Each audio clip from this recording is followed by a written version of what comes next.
Welcome to Extra Bases Live Edition. Extra Bases with Bristol and Booth. Jason Bristol, former Major League Scout Jeremy Booth, our KHOU 11 baseball analyst. We are here breaking down what's ahead for the Astros, what we saw tonight, and whatever questions you have. We are right now locked on Facebook. If you have any questions, come on over. Let us know what you're thinking. Let us know what you want to know about these Astros as we are getting down to the nitty-gritty. The lead in the American League West is a half game at this very moment, given the Astros have just beaten the Boston Red Sox. Jeremy, the loss of Josh Hader, all of the injuries, this is a seesaw battle in the American League West. What do you see happening in the next week to 10 days? Well, the good news is that the Astros are finding ways to come together. They have a bad stretch of baseball in them every year. Every team does. And we talked about at length when that was going to show up, right? You know, if you look back on up to tonight, they've pretty much been in first place the whole way.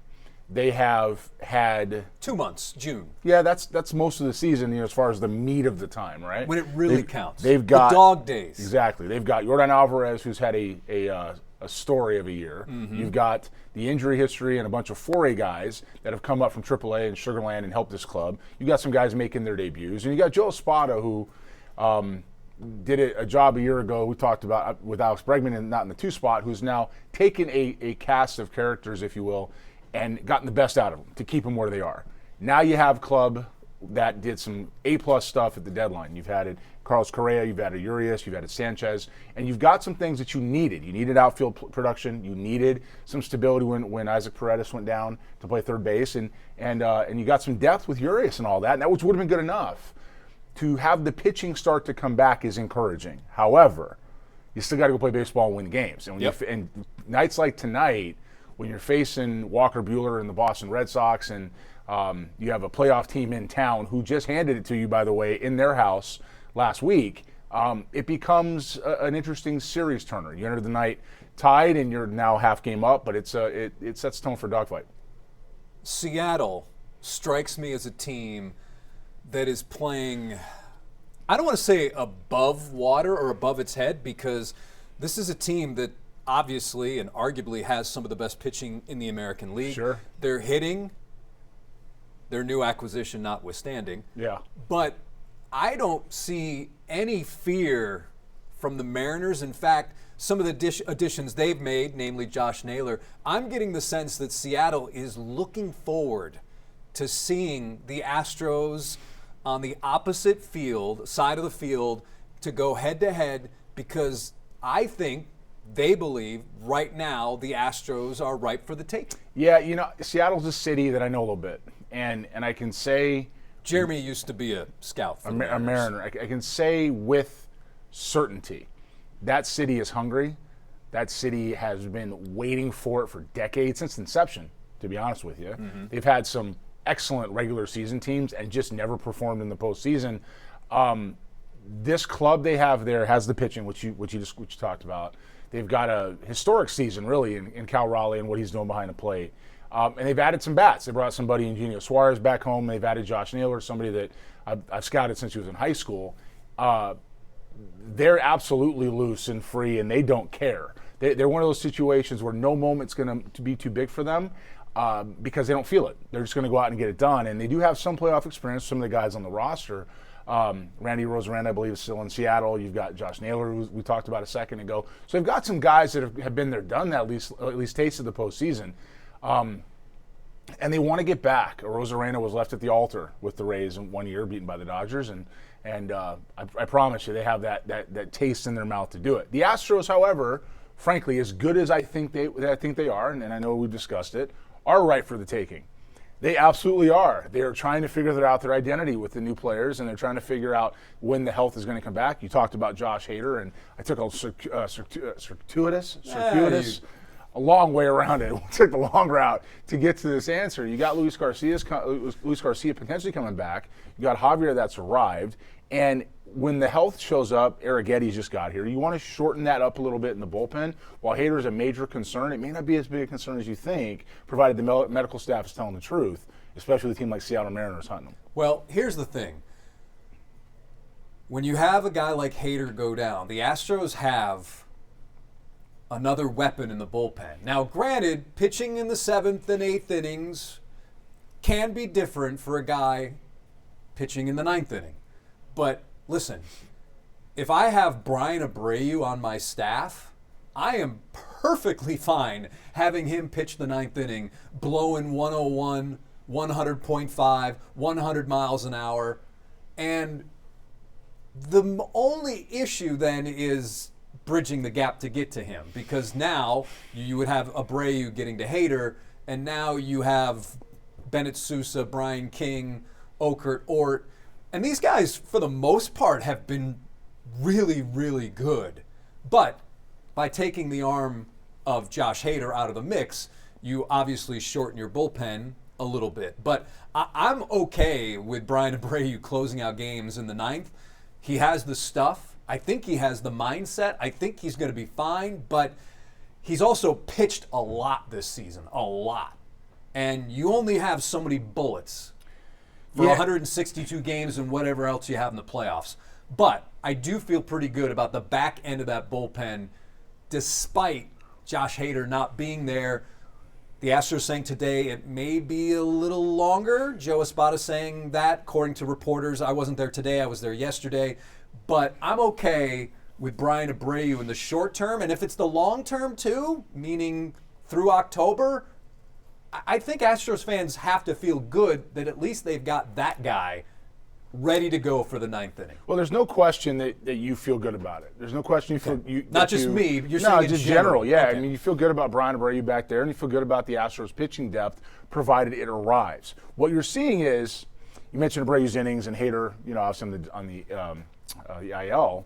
What you're seeing is stress on the bullpen catching up now. Yep. You have a lot of starters that are just out, and so that puts more stress on the bullpen. But that's not uncommon. It's not uncommon. It's just a lot early. I mean, the Astros lost a lot of guys, and last year at this time, they thought they were going to get reinforcements that never showed up. This year, thankfully, they're showing up. Now, you've got Lance McCullers, who likely slides back into the bullpen as a piece, which somebody we know has been saying that forever, okay? But when you have that, and you have that guy coming out of Sugar Land, and he needs short bursts anyway, potentially he fills the gap. He can bridge to get to Abreu.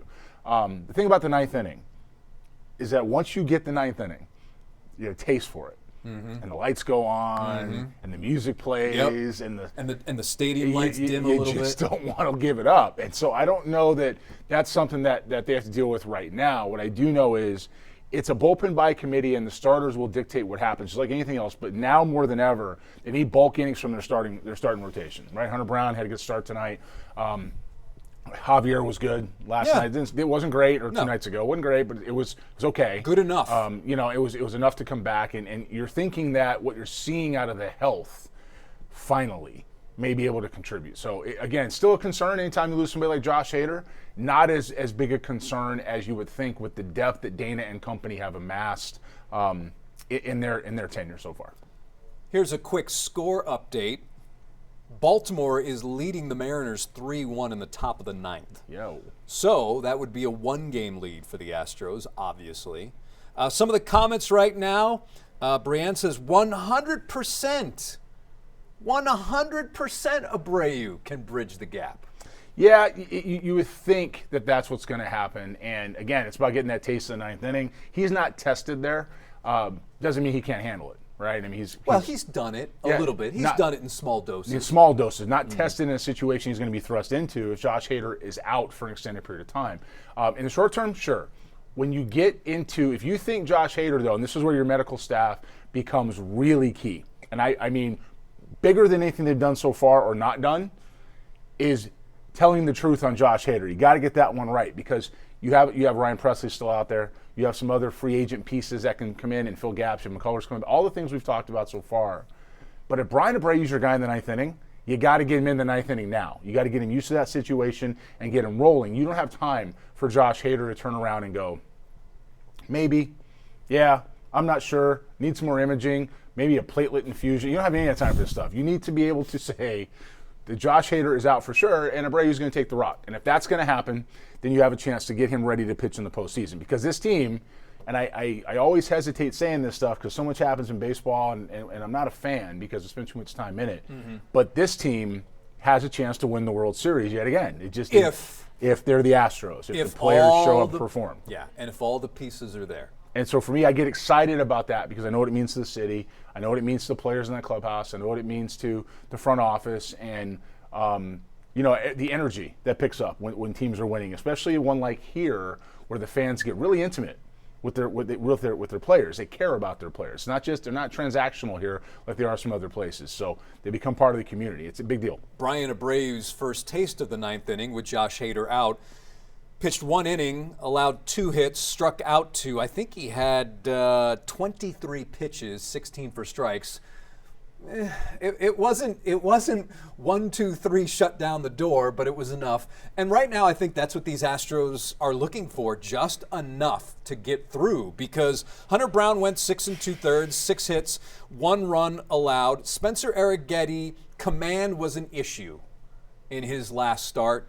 Christian Javier, there's another guy that I think was better than what we had seen during some of his minor league rehab assignments. And I know it's apples to oranges, but I think right now you don't know what you're going to get from game to game with the guys coming back, whether it's Arrighetti, whether it's Javier, Luis Garcia when he comes back. And you are just hoping that those guys can go as long as they can, limit as much damage as they can to save the bullpen, knowing how important games down the stretch will be. Well, that's just my opinion. I don't disagree, and with that, I'm going to go to the offense for a second. I'm going to transition that here. I see a game like tonight, and I was at the ballpark, and you've got Walker Buehler on the mound, who is he's really good. Yeah, it's good stuff. It's execution. Sometimes he gets what we call mistake prone, but when he executes, he finishes and he puts hitters away. It's a very tough at bat for guys to have. With that in mind, to win a game like tonight is good.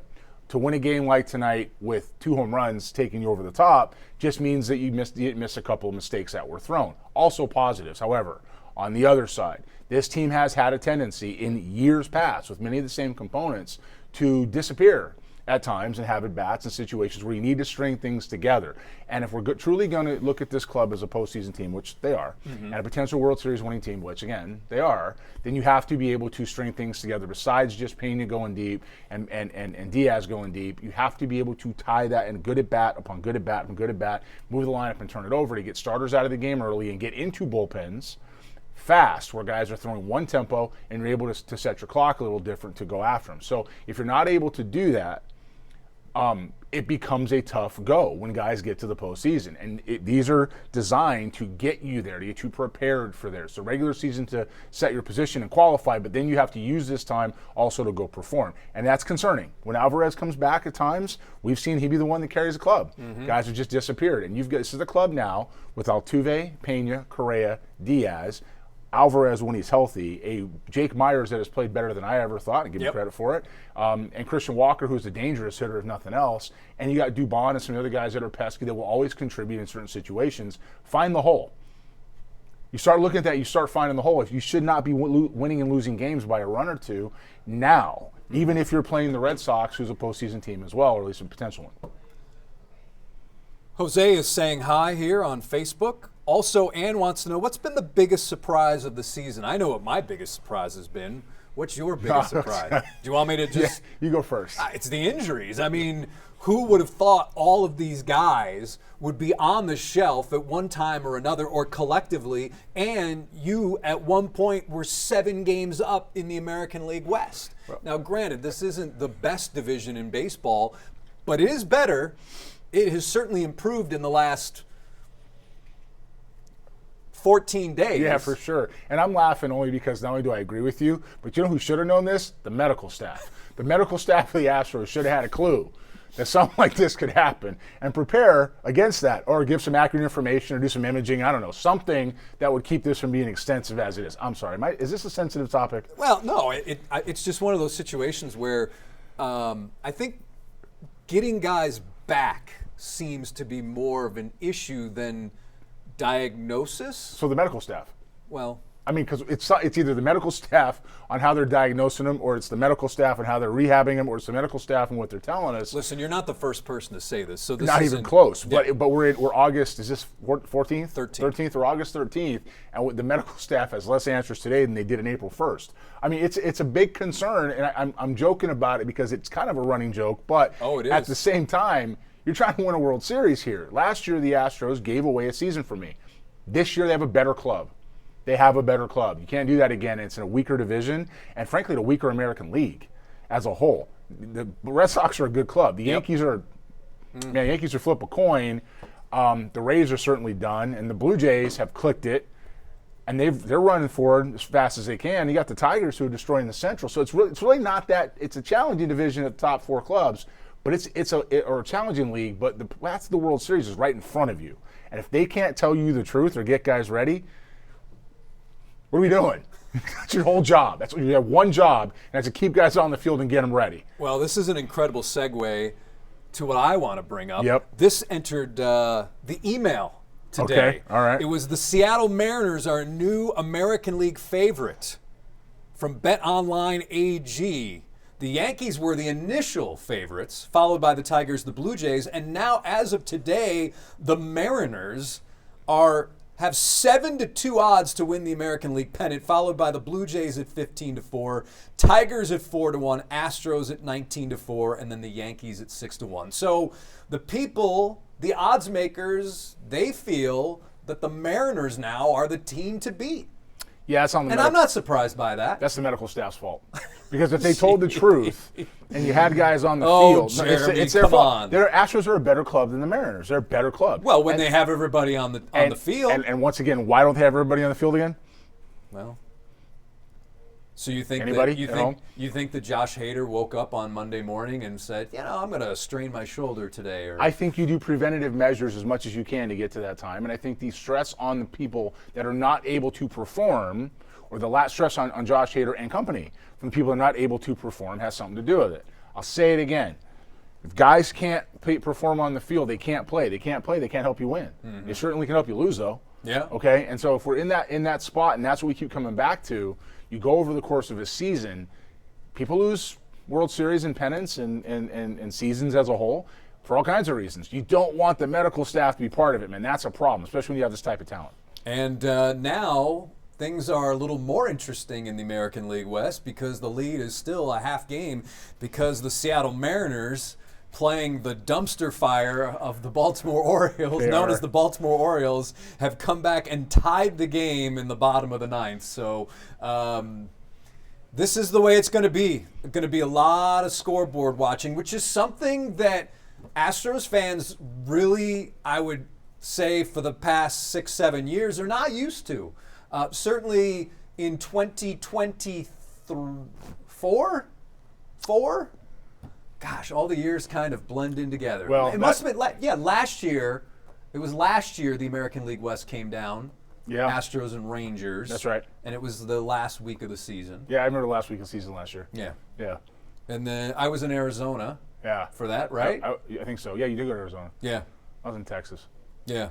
But it's one of these situations. Brian says medical staff are not doing their due diligence, period. They have one job. Just one.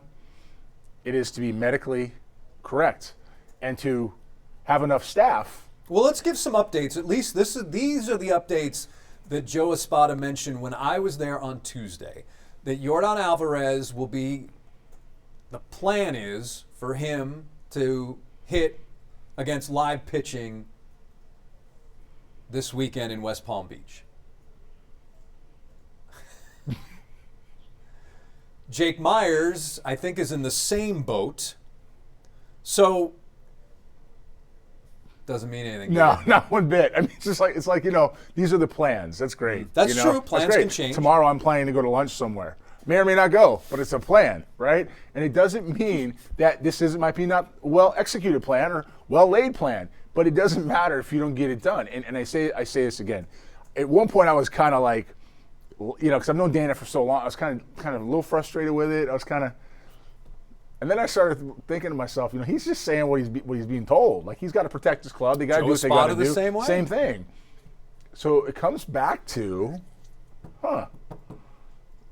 let's just switch up the medical staff. What do we do right now? Let's just do it right now. Should we just go ahead and call somebody else and get him in there? Find out what's really going on with Alvarez's hand when he's taking at bats? You guys, remember this, okay? And this is a serious note. These guys are going to come back, Jake Myers and Yordan Alvarez and Luis Garcia and McCullers. They're going to show back up in Houston. Mm-hmm. Whether it's tomorrow or a week from now or 10 days from now, there's different timetables for everybody, but they're going to show up. When they do, the Astros are going to be scary if everybody's healthy. It will also take some time for them to adjust. And that's the biggest point of all right there. Is everybody's going to have to get used to playing with the guys again, move what their roles are, different spots in the lineup. Yordan Alvarez is not going to come back in this lineup and hit eighth. It's not going to happen. He's going to move somebody at the top of the order, right? So if you've got a Correa, Altuve, Pena. Yeah. So it's going to go Pena, right. Altuve, right. Yordan, probably. Correa. Who was hitting fourth before Correa?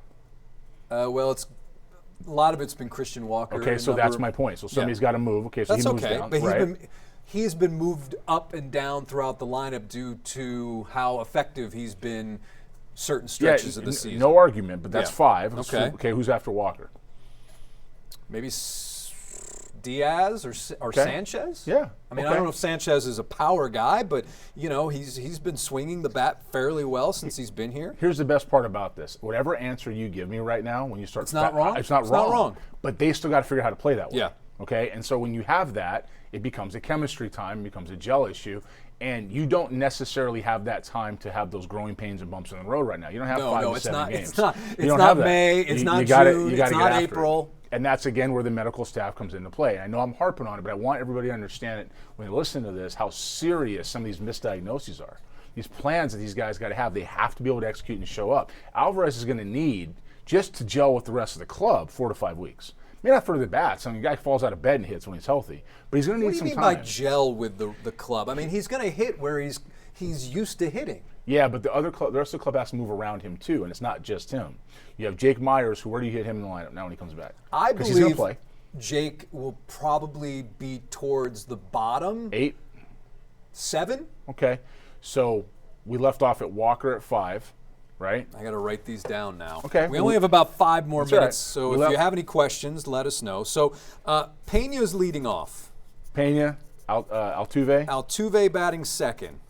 Alvarez. Correa. But I also have to put the positions down here too. So I'm putting Yordan at DH, right? Because you don't want him running in or running back into a wall, running in, trying to make a diving catch. So Correa is your third baseman. He's batting fourth. I would go Walker. Yep. I think I'd hit Sanchez. Okay. To break up the right-handed bats? Yeah. All right. First base. I'll have Sanchez in right. Yep. I don't mind putting Diaz next. Diaz is next as a catcher. 1, 2, 3, 4, 5, 6, 7. Myers. And then I'm going Urias at second base. So where's Altuve play? Left field? He's left field. So how's this for a lineup? It's a very good lineup. Pena, Altuve, Yordan, Carlos Correa, Christian Walker, Sanchez, Diaz, Myers, Urias. And you could obviously put Mauricio in there if you wanted to, but I think, I'm in. I think that's a pretty good lineup. If they're ready to play, I'm on it. I mean, that's a good way to go. But that lineup still needs some time to play together, just to have some chemistry. I asked Jesus Sanchez if he had a preference where he likes to hit. He predominantly batted second in the Marlins lineup. Joe hit him third one time in Boston, and maybe there's been more since then, but he and that was only, I think, the first or second time this season. Long story short, Jesus Sanchez don't care. Yeah. Said don't care. In the lineup is where I want to hit. Yeah. And that's good. That's how you're supposed to play. However, there are still different roles and situations that change pitch to pitch with who's on the mound and who's around you. So they don't have 5 to 7 games to figure it out is my point. It'll be quick, but they still have to figure it out. And you're in a dogfight for the division lead right now, and you still want to keep that lead, keep everybody looking up at you instead of having that pressure of chasing somebody else. And there is a lead now of 1 full game as the Orioles beat the Mariners 4-3, scoring 1 run in the 9th after the Mariners scored 2 in the 9th. So 4 runs, 9 hits, 0 errors for Baltimore, 3 runs, 6 hits, 2 errors for the Mariners, and now the American League West. It has the Astros on top by a game. That's going to do it for this live edition of Extra Bases with Bristol and Booth. For Jeremy Booth, I'm Jason Bristol. Thanks to all of you for hanging out with us tonight, and we'll see you next time on Extra Bases.